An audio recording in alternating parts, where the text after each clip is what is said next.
welcome to the first episode of Weekly Chew. This week we're going to be teaching you how to make a solid Bolid garlic chicken pizza from scratch.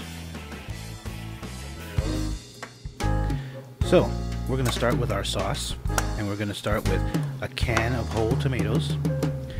Now the reason why we're using cans is because if we were using real tomatoes, we would have to go through a completely different process involving blanching, which would just be too much time. So we're going to stick with a can of whole tomatoes, and we're going to drain the juice out of the can because we don't want our sauce to be runny. But we're going to put it in a bowl just in case we overcook our sauce.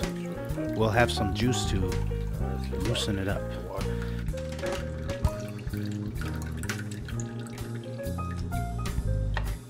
So once we've drained our juice, we're going to take our whole tomatoes from the can and we're going to put them in a blender, and we're going to puree them with this blender. But if you don't have a blender, that's okay. You can get away with fine dicing them, but you got to make sure it's very finely diced.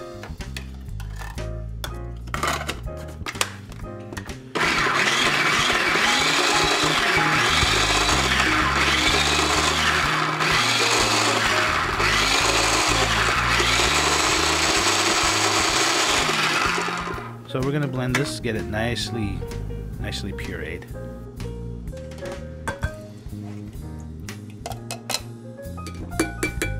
After you've done the rest of your tomatoes and you've put it all in a bowl, remember this is one can of whole tomatoes, we're going to set it aside and get our other sauce ingredients ready. So we're going to start with one small onion here. We're going to take the first layer of the onion off, and then we're going to cut it. So I'm going to use a whole onion in this because I like the onions.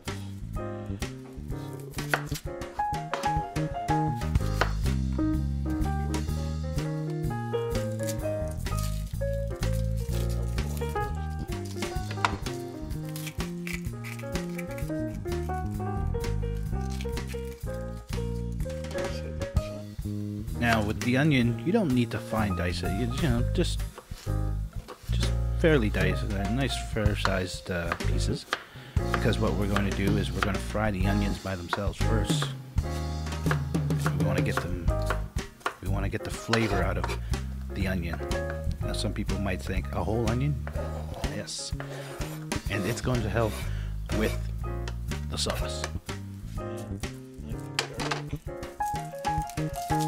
After you've got your onion cut up and put away in a bowl, we're going to start with our garlic. We're going to use one whole clove of garlic, and we're going to start by separating each individual piece from the main skin there. Once we have them all separated, we're going to lightly smack them with the knife. Now you want to be able to crack the skin, but you don't want to smash your garlic because you're going to fine dice your garlic, and if it's all smashed, it'll be no good. 7, 8 cloves of garlic. Just a light tap, enough to break the skin, enough to separate it. See? Like that. Once you have your garlic separated, you're ready to dice them. Now, we're going to fine dice our garlic.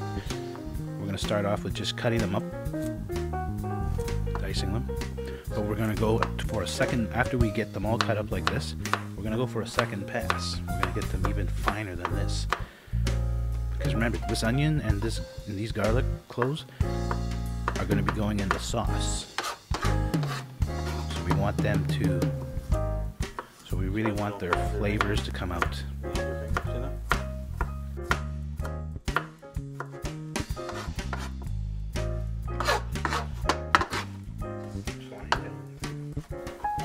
So we're just fine dicing here. Just gonna get them nicely small.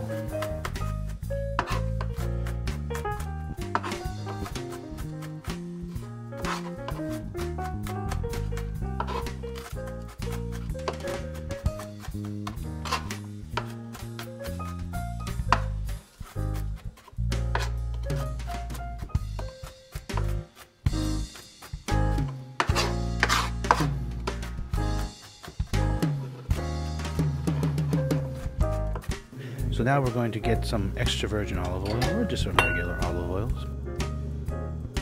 We're going to put it in a simmering pot. About 2 to 3 tablespoons of olive oil should do, just enough to coat the bottom really. And we're going to set our heat here to about a 6, medium heat, about a 6. And we're going to let it heat.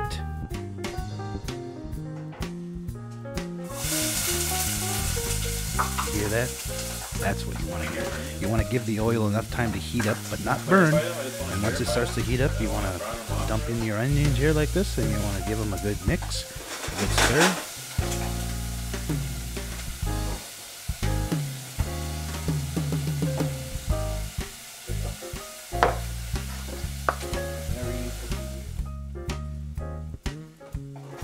Now we're not trying to caramelize our onions. We're just trying to get them a little transparent.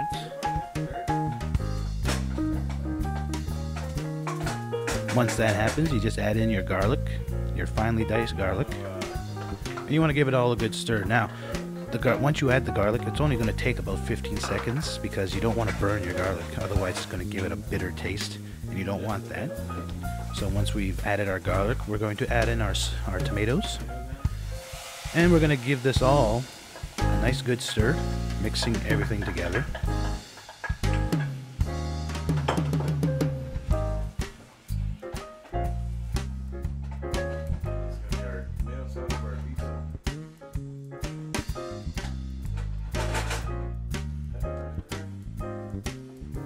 Now we're going to add ourselves some pepper.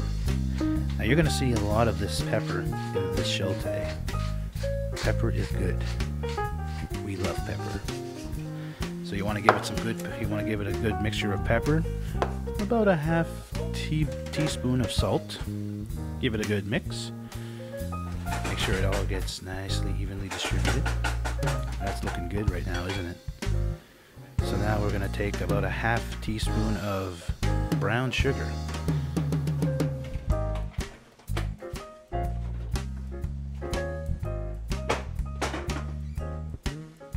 We add the brown sugar because, you know, it takes a little bit of the tartness out of it.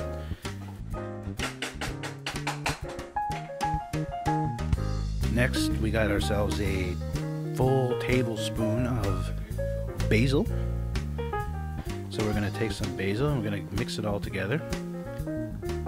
Remember, we're still cooking on a medium heat here, and we're going to continue cooking until we bring the sauce to a boil. Once it starts boiling, we're going to reduce the heat, bringing it down to a low simmer. Then we're going to cover it, stirring occasionally, for about 10 to 15 minutes on a low simmer. While the sauce simmers, we're going to start on our dough, which we are making from scratch. If you're making one pizza, it's 1 pack of instant yeast to 1 cup of warm water. But today, since we're making 2 pizzas, we're going to use 2 packets of yeast to 2 cups of warm water.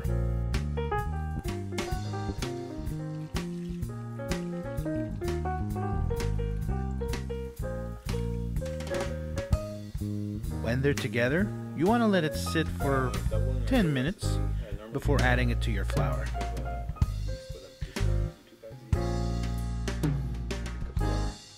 So while that's sitting, we're going to go check up on our sauce and give it a stir. Make sure everything's coming together. Look at that. Doesn't it look nice?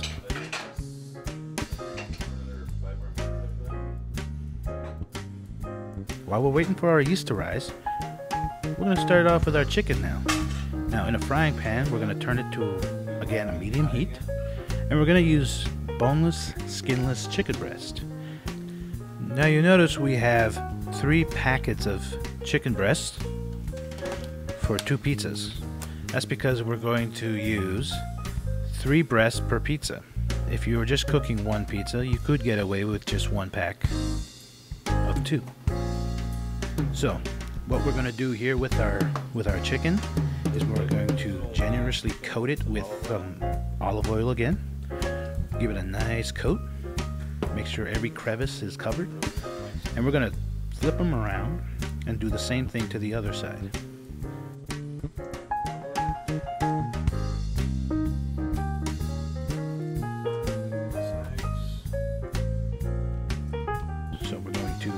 give our other side here another coat of olive oil.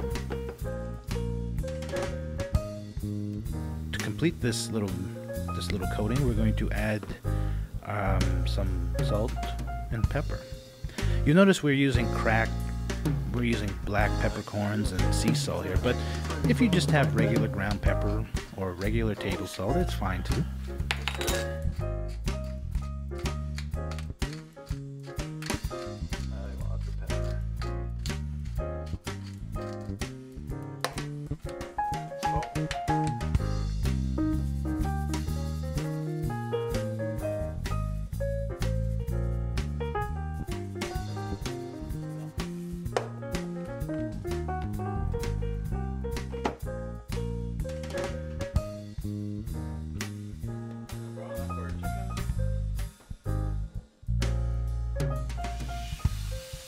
Should be hearing a nice good sizzle going. Now we don't have enough space here obviously to cook all our chicken, and you don't want to you don't want to squish up your chicken just so you can cook it all in one shot. If your pan's not big enough, you can cook the rest in a second turn, so don't go crazy. Now, for those of you who may not know, what we're going to do is we're searing it. What we're doing is we're going to sear in the juices. We got it at a medium heat. As you can see it starting to turn already. Once it's about halfway white, we're going to flip them. But since we're done searing, we turned it down to about a 4. And now we're just going to let them cook there for a little bit. We're going to add some pepper and some salt to the other side, to this other side here. So it's all coming together. We got our sauce simmering, we got our chicken cooking, and once we let our chicken go, we're going to go back to our yeast and we're going to finish our dough. Everything here has been made from scratch. Didn't buy any sauce, we didn't buy any dough. We're going to be cooking everything, and it's a lot of fun. Cooking is a lot of fun. That's why we're here. This is what we're doing. Now, with the dough, remember, we are doubling our recipe for today, but if you were making one regular pizza, 2 cups of flour would be okay, but as you can see, we're using 4 because we've doubled our recipe. So that's 4 cups of flour to 2 cups of warm water with 2 packets of yeast in it. So if it was just one, it'd be 1 packet of yeast, 1 cup of warm water, and 2 cups of flour. But we've doubled our recipe to 4 cups of flour. And we're going to add about 2 teaspoons of salt. Remember, we're doubling our recipe here. So 2 teaspoons of salt for our recipe.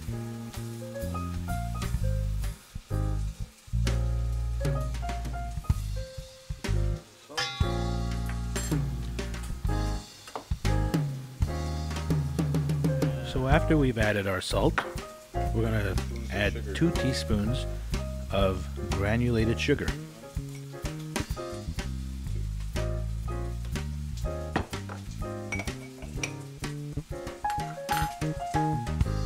But before we go on with our dough, we're going to take a quick detour to our chicken. They've been cooking pretty nicely there at about a 4, so we're going to flip them. And for about 5 to 10 minutes or so, they should be completely cooked.